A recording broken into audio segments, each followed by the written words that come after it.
Welcome to another interview on the online summit, Mastering Emotions for Good.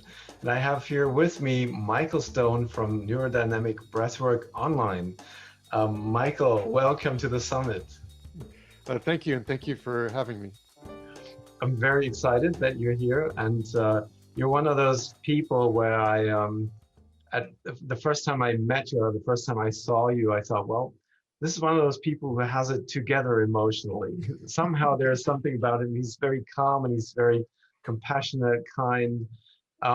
So I'm curious, how did you get to this point where you are today? And you founded a Neurodynamic Breathwork Online. So you're dealing with the breath and guiding people through breathwork sessions. How did you become that, who you are today? And maybe let us know a little bit about your own emotional journey as you talk about that. Yeah, so first of all, you would not have recognized me in my 20s. I was pretty much an emotional mess. So it's been a journey. So Hard to believe, yeah. yeah.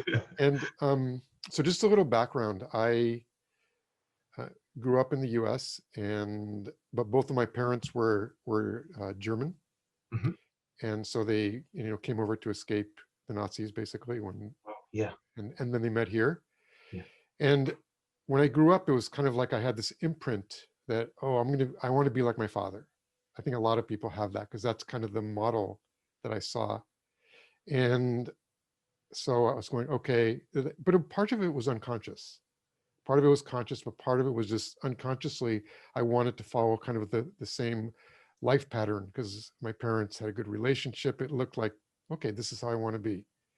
And so he was engineer. I became an engineer, chemical engineering.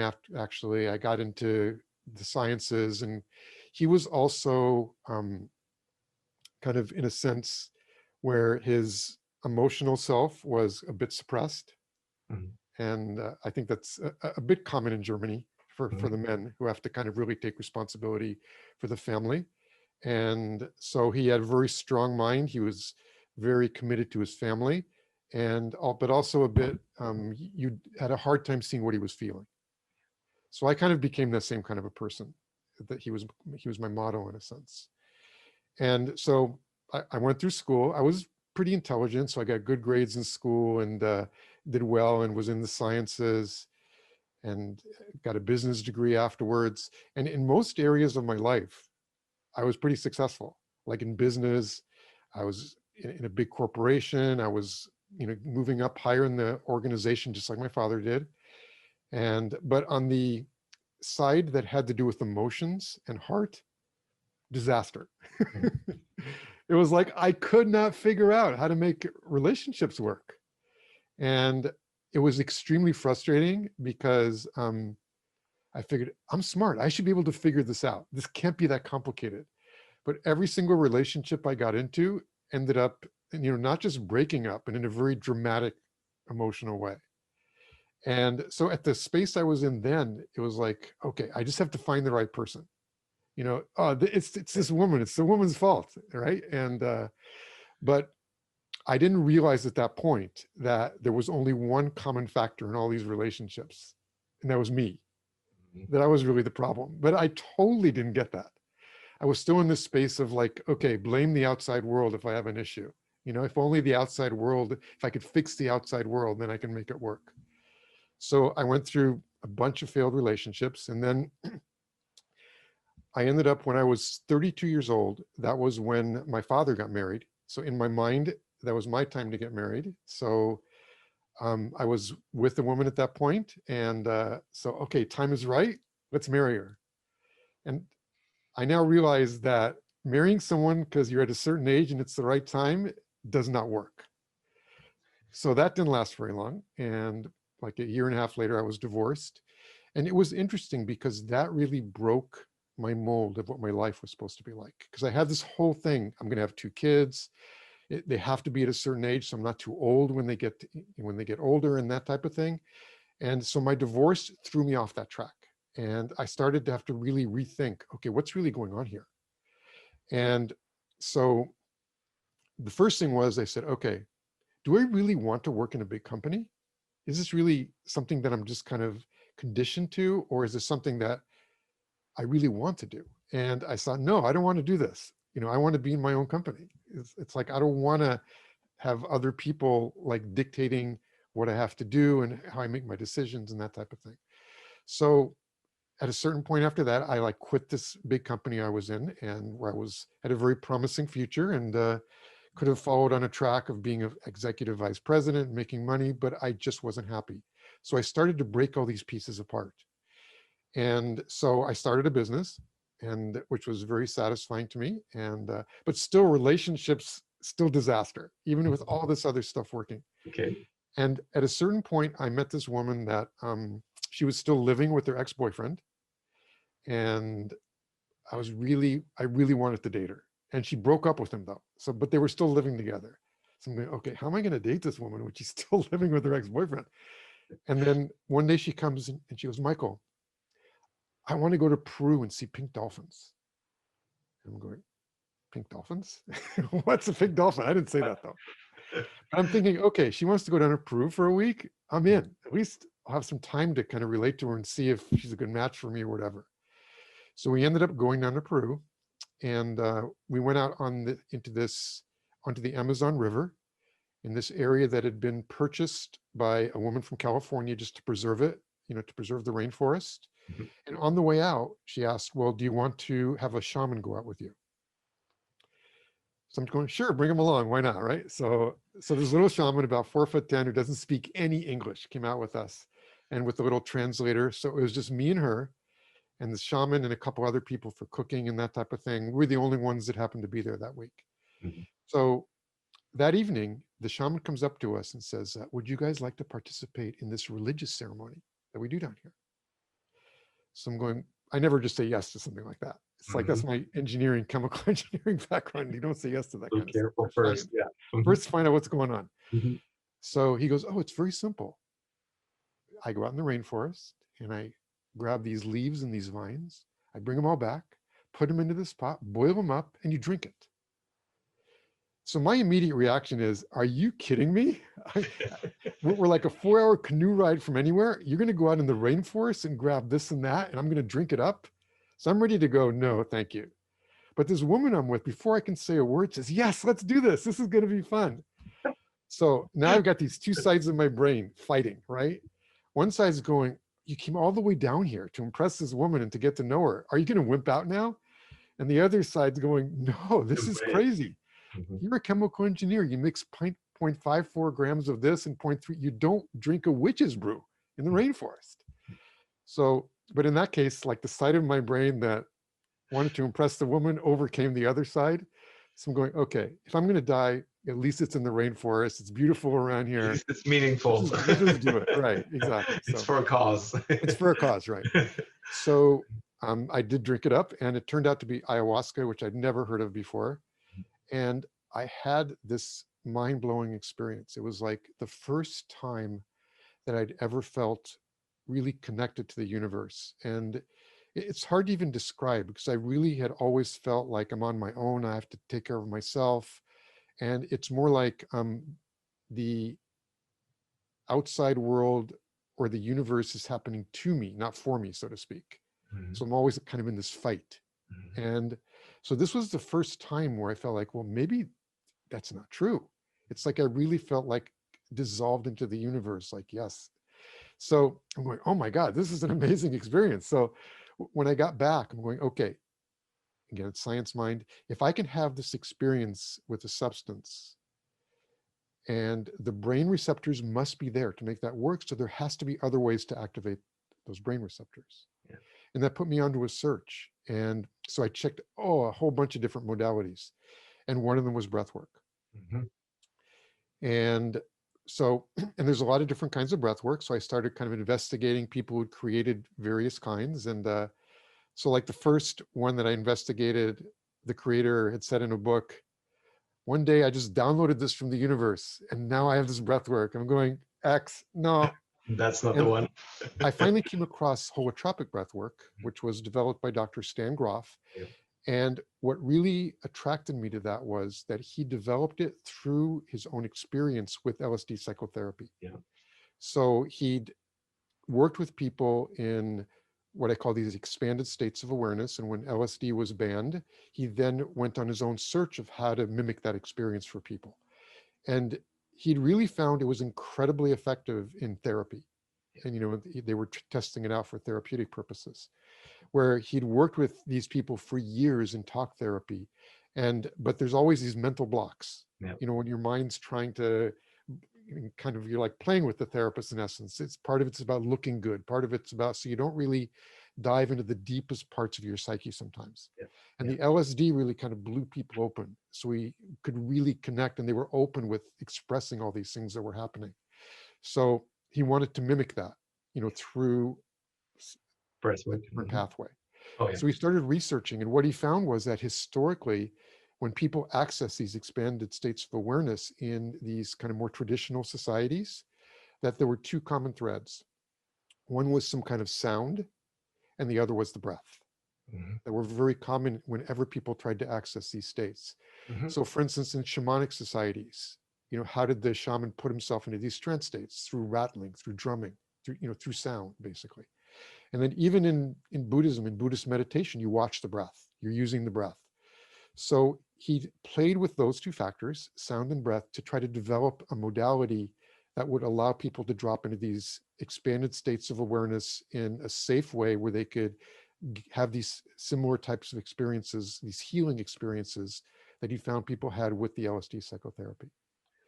And so after studying these traditional societies and studying modern consciousness theory, he started working with people at Esalen, these groups of people for months at a time. And he just started experimenting and what worked the best, what would allow people to drop into these states most deeply in a one-day workshop experience. And that's basically how holotropic breathwork was born. So that really attracted me, because it was like science. He really studied and tried things out and researched. Yeah. So I tried my first Rob holotropic. is a scientist, right? He's a well-known psychiatrist, Yeah. and he's been researching for decades. Yeah. Yeah, he's worked with expanded states of awareness now for half a century. Yeah. So yeah. I think he's over 90 years old and still. He's in his late 80s. Yeah. Or his 80s, yeah. So I tried my first holotropic session, and I had a very similar style experience to what I'd had in Peru with the substance. And I'm going, okay, this is it. This is for me. I'm in. And so I started having more experiences. And so one of the first major breakthroughs that I had was in a series of breathwork experiences. I finally got to the bottom of what was going on with this relationship, one after another, these relationship failures. And it had all been unconscious till then, but working with breathwork actually allowed it to come to consciousness. And that's one of the benefits in breathwork. You can actually start to recognize these unconscious thinking patterns. And what happened was, I kind of did this deep dive back into my childhood during a breathwork, where I was actually visualizing things that were happening. And what I saw was that, my mother and father were telling me these stories of how they had to escape Germany. And how, for instance, with my mother's family, that her family had been embedded in German society for centuries. And so, for instance, my grandfather had won the Iron Cross in World War I, which was one of the highest medals you can get for heroism. And one of my ancestors had paid off Napoleon to go around their village and not kill everybody and burn the village down, because he had a lot of money. And then from just a couple years to being like that, all of a sudden they had to run for their lives. Wow. Yeah. And, with my mother, even her friends in school turned against her. They started throwing rocks at her and that type of thing, because she was Jewish. Wow. So, when I heard these stories, I made a decision. I made a decision that the world is an unsafe place. Yeah. And you can't trust anybody. If you can't trust your friends, you can't trust your society, and it all can shift in a couple of years, what can you trust? And that unconscious thinking pattern had been running my life since I was a child. And of course, you didn't remember that decision, right? No, I didn't remember at all. It was completely unconscious. So obviously, if you're going into a relationship from a place of you can't trust the other person, you're never going to have a good relationship. It's not going to work. Because you're always going to hold back. And finally, what I saw was, I was making these women crazy, because they wanted to have a deep relationship, and I was holding back and holding back and holding back. And they were frustrated because they couldn't break through, because I was like under the influence of this unconscious thinking pattern. So once this came to consciousness and breath work, I could actually start to work with it. And I could reframe the experience, saying that basically, that was a decision that a 5-year-old child made. Is it really true for me today? And is that really my experience in life? And what I saw was that wasn't my experience in life. Some amazing stuff had happened. It was like not that way at all. Mhm. So that shifted me completely. And in terms of relationships, they really started to shift. Wow. And I mean, it didn't happen overnight, because it's a Mhm. process when you've been working with this thinking pattern Yeah. over decades, So, but so ultimately, I'm how sorry, many go ahead. sessions, did you take, or how long would it take, do you think, to really get behind that, uh, making that decision that you made when you were 5 years old, um, making that conscious? How long did it take, or how many sessions would you have taken until that? It's really, I mean, I could tell you for myself, but you can't Mhm. really generalize. Yeah. And one of the things that makes breathwork work is that everybody has, I call it an inner guiding intelligence. Other people see it as higher self. There's theories now in quantum science about how this all works. And, when I was in my 20s, if someone would have told me this, I would have told them, you got to be kidding. This sounds really weird, you know? Hmm. Yeah. But I've seen it so many thousands of times in breath work where people have these experiences where that's the only possible explanation. There's no other explanation than people have this kind of connection to this universal field of information that's out there. Otherwise, they couldn't have these experiences Yeah. where people actually see what's happening with one of their relatives in a different part of the country or something like that. And then they call them and it's true. Yeah. So it clearly is there. And so it will bring up the experience that will be the most effective for you in that session. So if you're not ready to shift, it won't bring it up for you.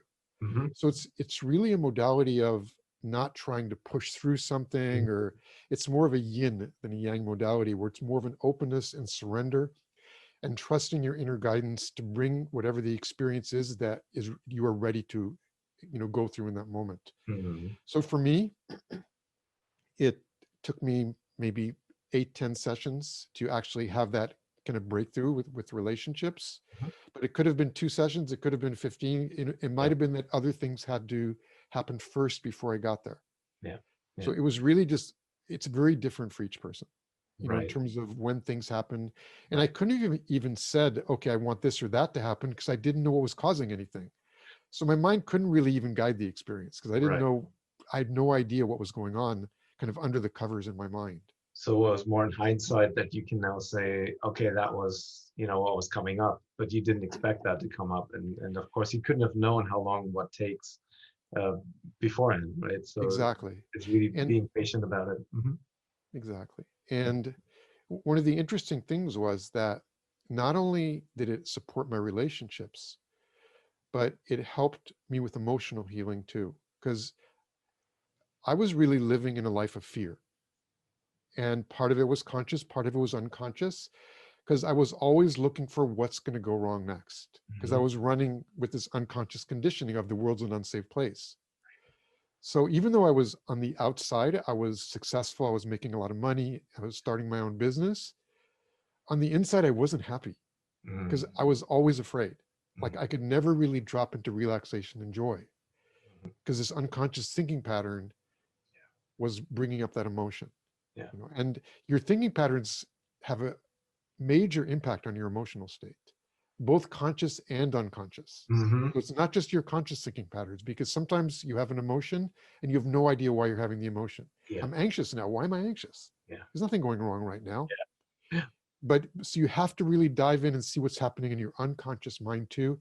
And that's one of the most amazing things about breath work. It opens up that space for you to dive into your unconscious and Yeah. really see what's running your life under the covers. Yeah. Yeah.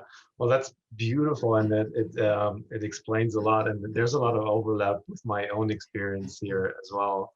Um, so it's bringing up unconscious patterns that that become conscious, and for me too, it was a lot of times I would feel anxious or I would have a certain emotion, but I wasn't aware why. And Mhm. it took me a long time to really get that it's actually my thinking that's causing the emotion, because it didn't seem that way. I wasn't Yeah. even aware of my thoughts. They were going on so fast.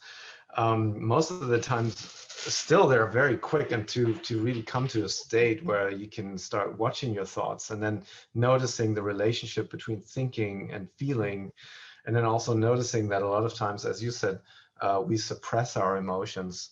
We're not even noticing our emotions. We're not even able to name them and then make a connection. So this is really a big thing that you discovered there, I think. And so so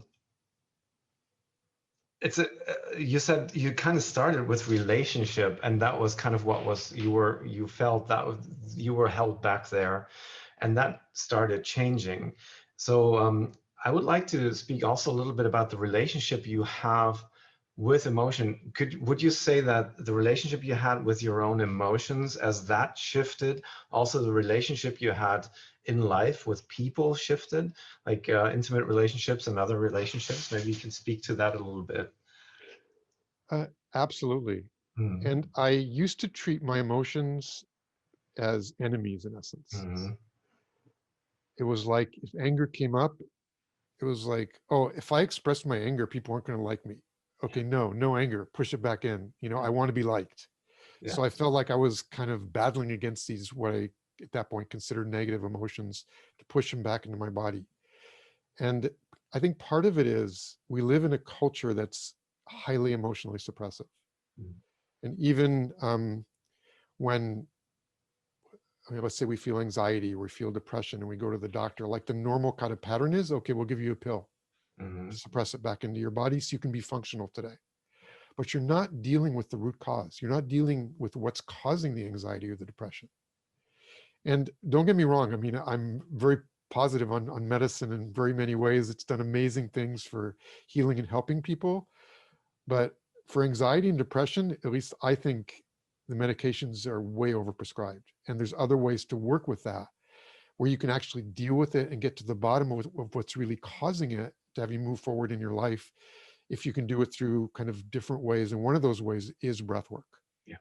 where you can actually release the emotions and actually see what's the root cause, what's really behind these emotions, and use them as personal growth experiences instead of just kind of suppressing them into your body. And that's one of the major shifts that I have. I don't see emotions as enemies anymore. I see them as messages from my inner being, where I can actually start to, even outside of breath work, to use emotions to recognize unconscious thinking patterns, and actually once you recognize them, to be able to shift them, and once you shift them, the emotions shift also. Yeah. So I see them more as my friends in essence, and they're just like signals and messages from my inner being, and they're not the enemy anymore. Mhm. They're actually helpful. Even like fear, anxiety, those are just as helpful, and in many cases they can be more helpful than joy or excitement, because they're really a chance to do a deep dive into, where is this really coming from?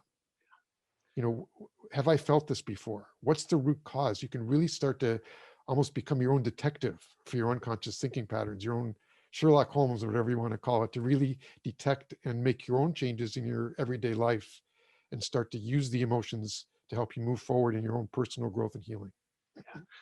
And it is about becoming kind of a detective, and experiment with yourself, because at first I think it's difficult to even know what emotion means, and how can it be a signal? What is it a signal for? How can it be helpful?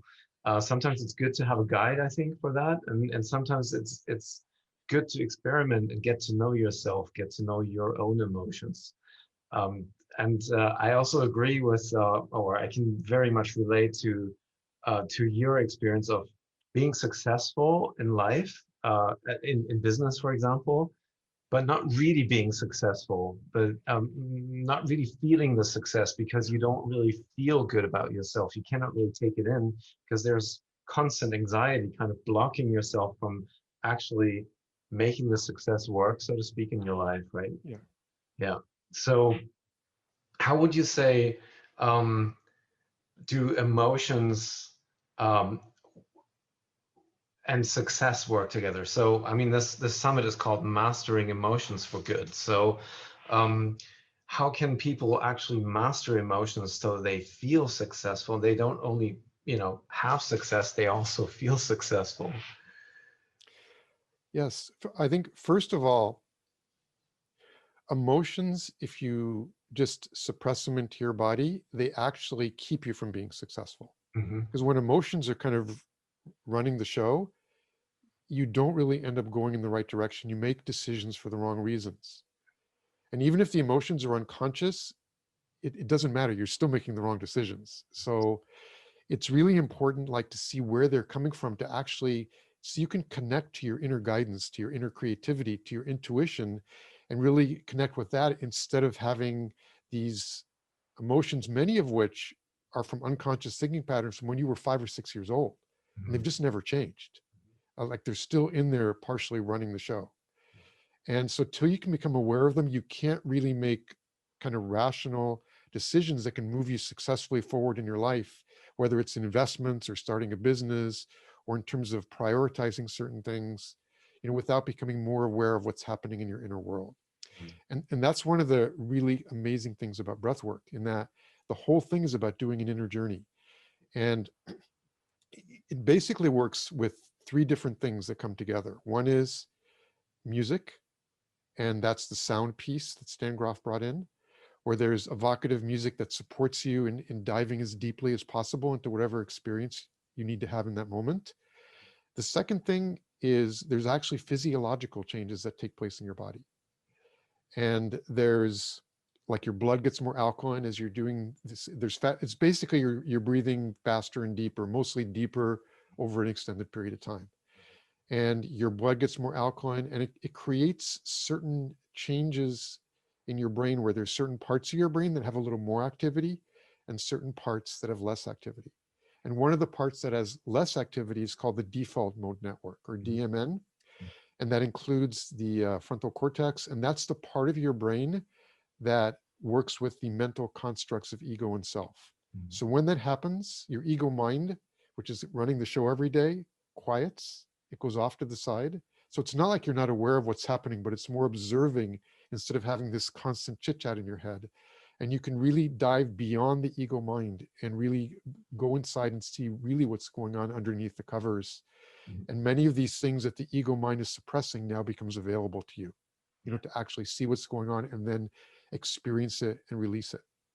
And sometimes you'll get body releases where these tensions and stresses that have been held in your body and are keeping you from really being fully healthy and vibrant get released. Sometimes you'll dive back into your childhood and re-experience things, but framing them in a different way. That's really important in breath work, because everything can be framed in 50 or 100 different ways. And it's not what happened to you, it's the meaning that you attach to it that really runs the show. Because the same thing can happen to 2 or 3 different people, and they can assign different meanings to it, and it'll impact them in a totally different way.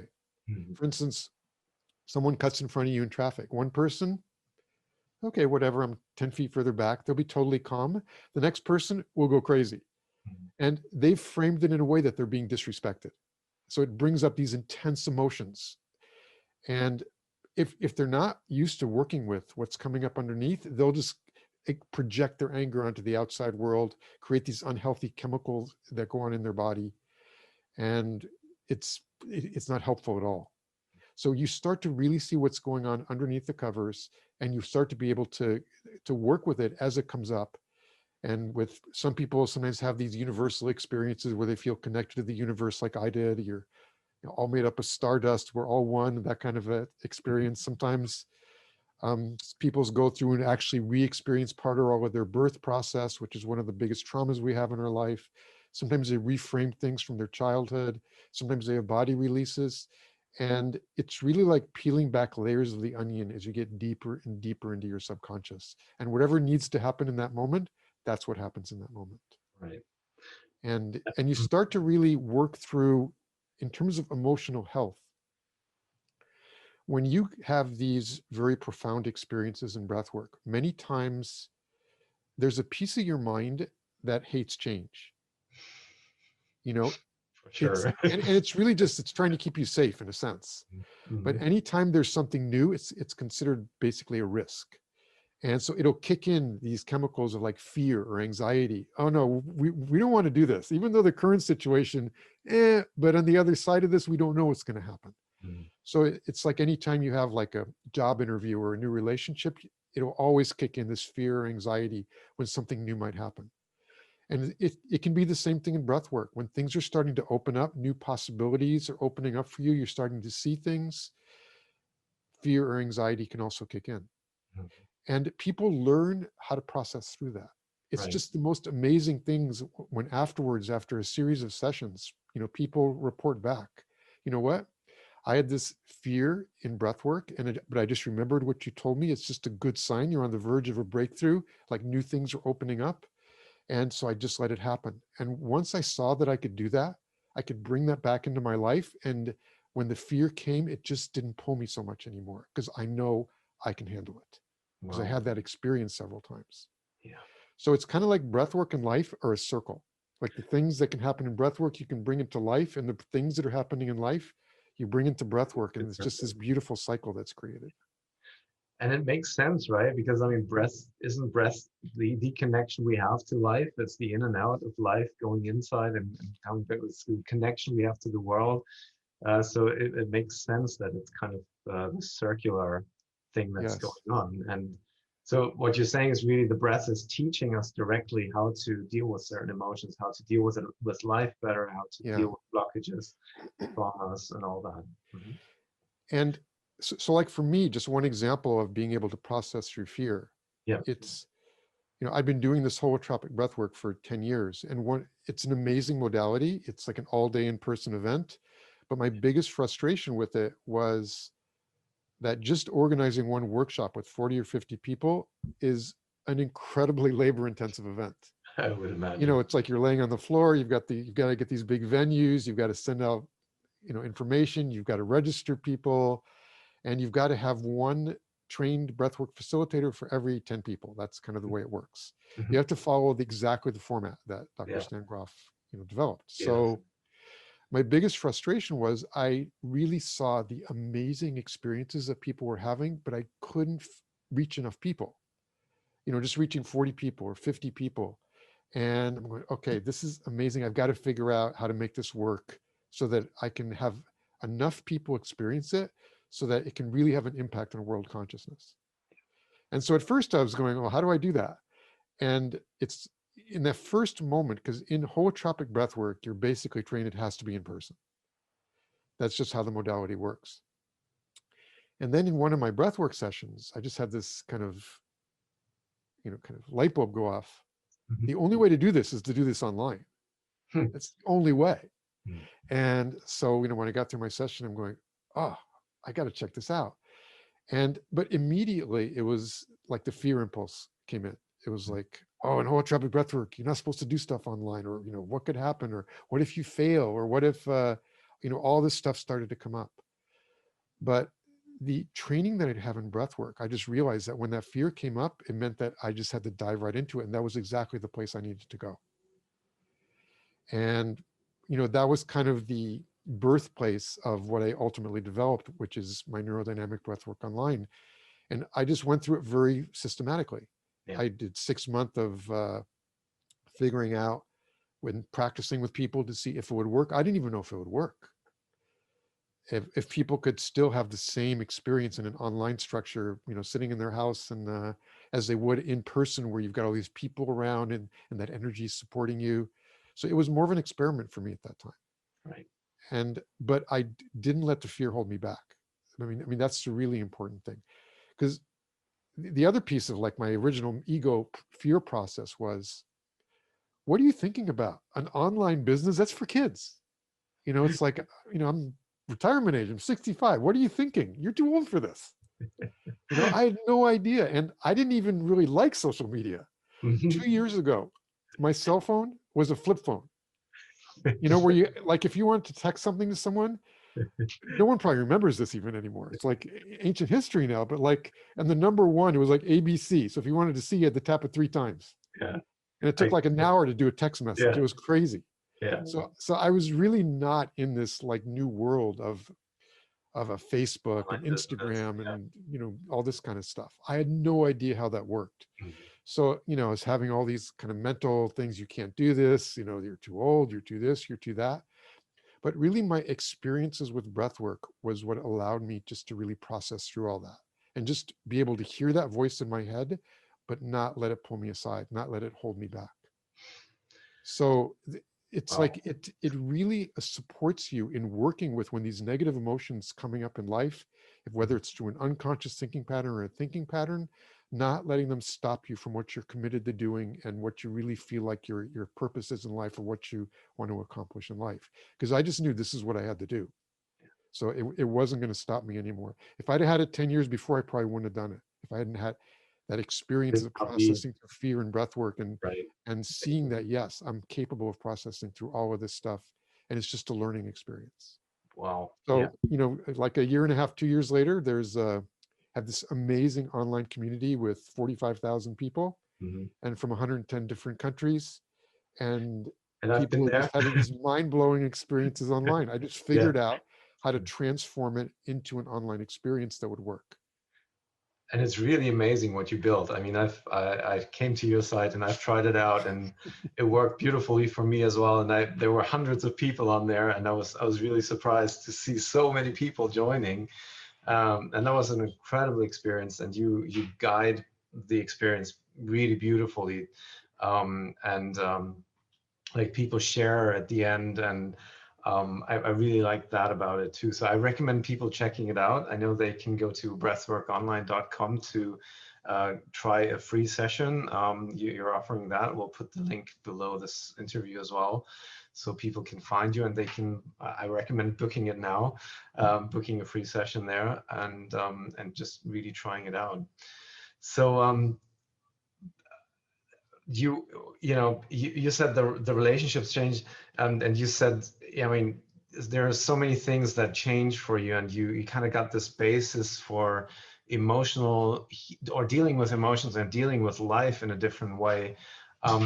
So I just, as the kind of the last question maybe, can you give an example how that influenced the relationships you had? Can you give an example how they got changed? I mean, the relationship to yourself and to your work Yes. is pretty clear, but Well, first of all, in terms of personal romantic relationships, Mhm. one of the major shifts was, I think virtually everybody gets emotionally activated in relationships. You're with the person 100% of the time, so if you're going to get activated, Mhm. they're the ones that are going to activate you. But it's the most effective way to have personal growth, just because of that. Right. And once I shifted this experience of emotions being my enemy to emotions being signals for things that needed to be dealt with. And so that's the first piece of it. And the second piece of it is just realizing that when you have emotional experiences, it's never caused by something in the outside world. Mhm. It's always caused by a meaning that you attach internally. So I Right. stopped blaming the other person for my emotional states. That's a huge difference in any kind of a relationship when it's like you go from, you made me angry, or Mhm. you made me this, or you made me that, stop doing that to me, to just closing your eyes for a moment and more like seeing the person as your teacher in that moment, Yeah. because they've brought something up for you that's now ready to work with. What's really being activated here? Why am I upset? What's really going on in here? And so you can use it as a healing and a personal growth experience instead of just projecting your emotion onto the other person. And that shifts everything when you do that. It shifts your friendships, it shifts your work relationships when you start taking responsibility for your emotional Mhm. states. Yeah. So that was like one of the biggest shifts. And the second thing is, one of the insights that I had, not just through breath work, but also I'm a bit of a science nerd. So I really like kind of researching how consciousness works and neuroscience. And just from my research, I saw that I used to think that my past was fixed and that my future was kind of a direct line from my past. So in other Right. words, if I was good at something, okay, in the past, I'll be Good. good at it in the future. And if something happened to me in my past that I was traumatized by or whatever, that's never going to change. I can try to work around it. and kind of deal with it in a certain way, but it's always going to be there. And there's always going to be a bit of a little kind of chain in my foot from that. And what I started to see through my research in my own life is that your past is not fixed. Your past changes based on your current worldview. And when your worldview changes, it changes your future and your past. And one example is they did a study where they gave people questionnaires of end of life decisions. Like, for instance, if you were on a ventilator, would you want to have the plug pulled, that kind of thing? 100 people. A year later, same study.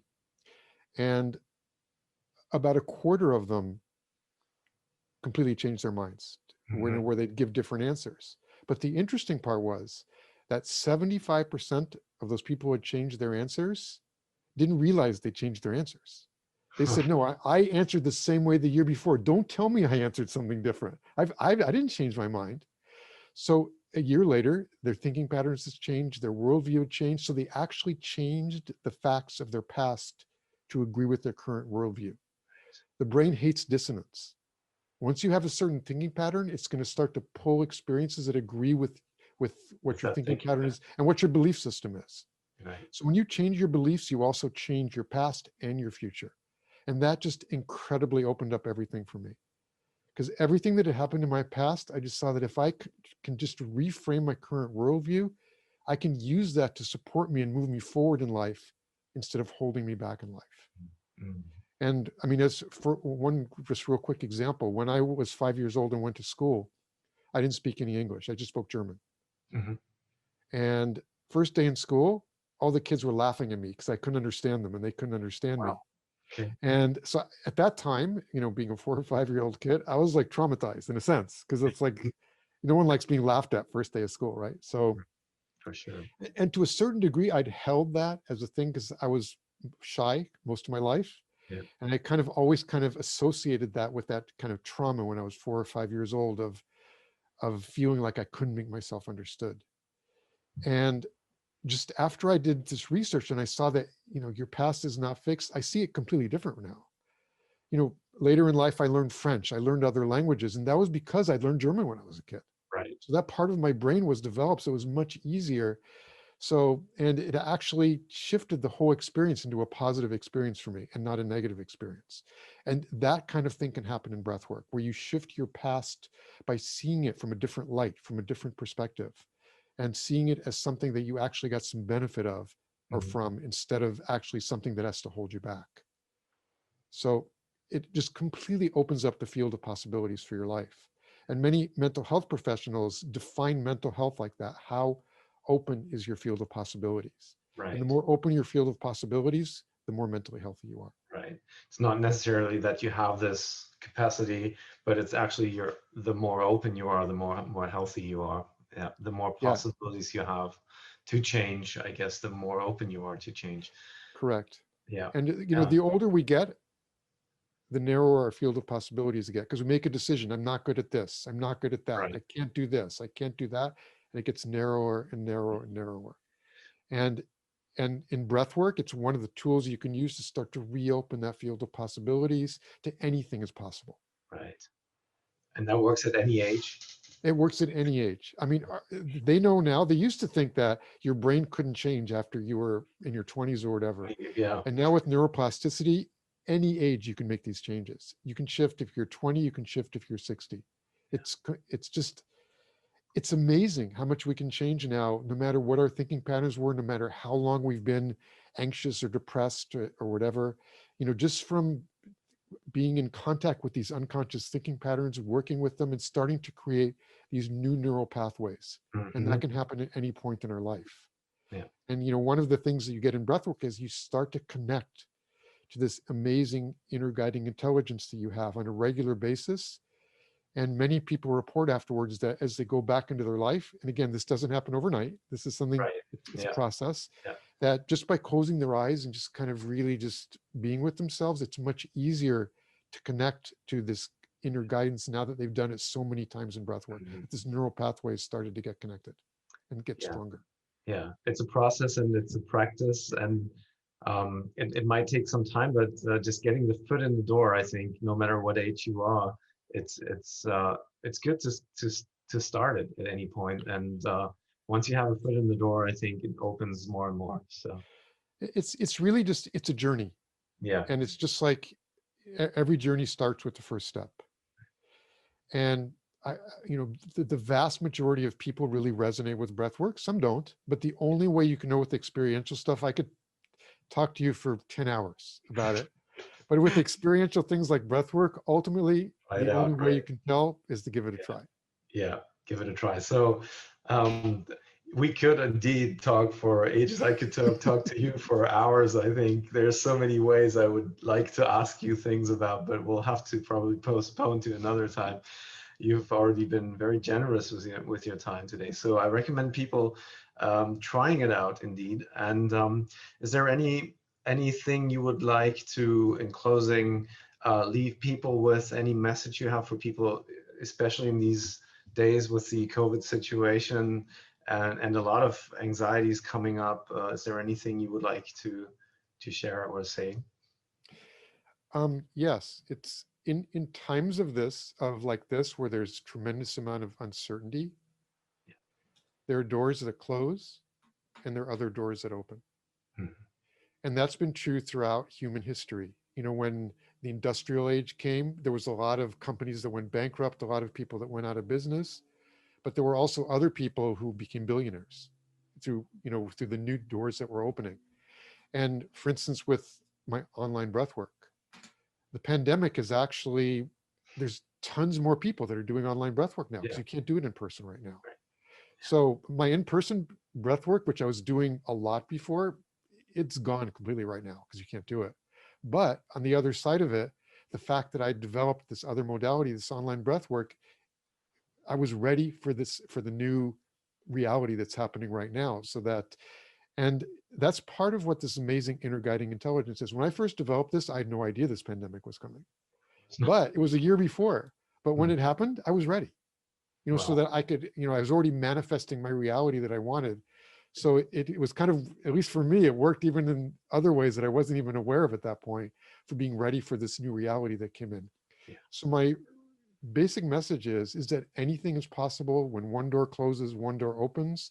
And it's really about looking at what are the possibilities that are opening, what are, versus looking at the possibilities that are closing. So many people now who would never have done online business are doing online business, and they're doing much better than they were ever able to do in person. They can create these online products with whatever their specialty is. It can just be this incredibly little niche of something where there may be only 50,000 people that are interested, but they can find those 50,000 people online where they couldn't in person. And they're actually doing much, much better. So it's really more about, fear will come up and uncertainty, anxiety will come up, Yeah. and just kind of knowing what's happening, using them to see your unconscious thinking patterns, but also working on opening up new possibilities for yourself and looking at it more from a perspective of not what is the problem that's being caused, what are the opportunities that are being Mm. opened. Yeah. I like that very much. That's a great share. And when one door closes, another one opens. I truly believe that too. And I mean, I'm in a little bit similar situation. I've also kind of developed or did online work from pretty much like 2 years ago, and so I have um, a similar path there. Of course, I cannot do much live sessions at the moment, or seminars even are very difficult to do.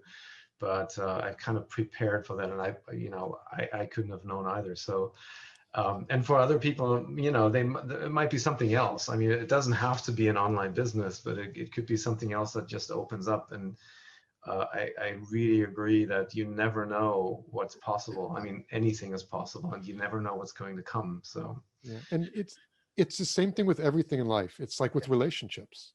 mm, You know, one relationship closes, it opens the opportunity for something else. It's not just with business, it's every part of life. And you can either focus on what you've lost or what the new opportunity is. And depending on what you focus on, you're going to create completely different emotions in your body. mm. and then the emotions lead to a different life, for sure. Exactly. Yeah. Yes. Wow, that's a great word. Thank you so much, Michael, for your time, and I hope we can do this another time again, or we can do another interview at some point.